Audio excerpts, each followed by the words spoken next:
Hello, welcome to CRS in 3 minutes or less. We had a lot going on this last week, so we're going to jump right in with FFA, making some memories here in Indianapolis. You know, FFA convention, much more than what I would have given it credit for once upon a time. You know, they don't even inseminate any cows or smell any pigs, but they get to do awesome stuff like this, make some memories. It was a great experience for them. Speaking of great memories, we got the coffee shop up and rolling here, caught one of the workers out delivering coffee. And here from the middle school, doing a project on how do you want to be remembered. And it's a good point to think that not one of us want to be remembered as a jerk. So hopefully they'll take that one to heart. Also coming out of the middle school this last week, got some work from the English classroom on what happened to Ichabod Crane. I always kind of wondered about that. It was a pretty mysterious story, and the dude kind of disappears into the woods. Who knows what happened to him? Although this might not be a bad idea, or maybe he ended up here. Well, I know the thought of him going to Hades is a little dark. Don't be concerned. That Hades looks like he came like straight out of South Park. But in fact, he actually came straight out of the world history classroom, along with this family tree and all of these other great Greek gods and goddesses. You see, they've just finished up their Greek project, and this is the final work. As we got a scary looking Ares all decked out. We've got another family tree with some imps and nymphs and all sorts of things. We got Cyclops. It was a big to do, you know. Just celebrate.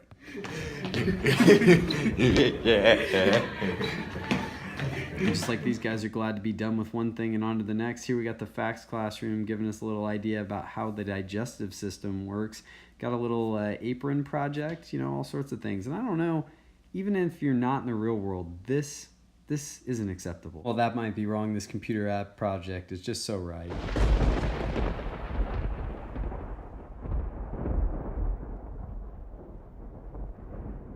And while Batman might be a little disappointed with Robin there, that is not at all the case as we talk about these Cougars and our sports and activities update. We'll start with the band. They had a great showing at the UCM parade this last weekend. I heard a number of rave reviews, and for that we got to take home a little bit of hardware, taking second place in our division. Great job.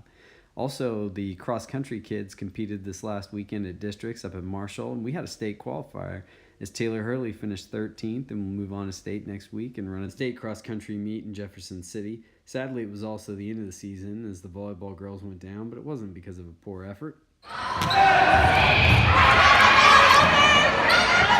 The district loss closed out a great season for the volleyball girls, and it was also a tough defeat on Friday night for our boys down at Cole Camp, losing in a game that went down to the bitter end. And I just wanted to say congratulations to both teams, and also wanted to throw in a shout out to Jaden Ring, who was the athlete of the week a couple weeks ago. Missed that. Don't know how, but I apologize. Also, want to point out some upcoming events. It's the start of junior high basketball this week. Other events finished scrolling by. Just want to point out that in a show about making memories, we wanted to take time to remember a very special student that we lost last year as we memorialize Connor Shippey with planting this tree. Have a great week.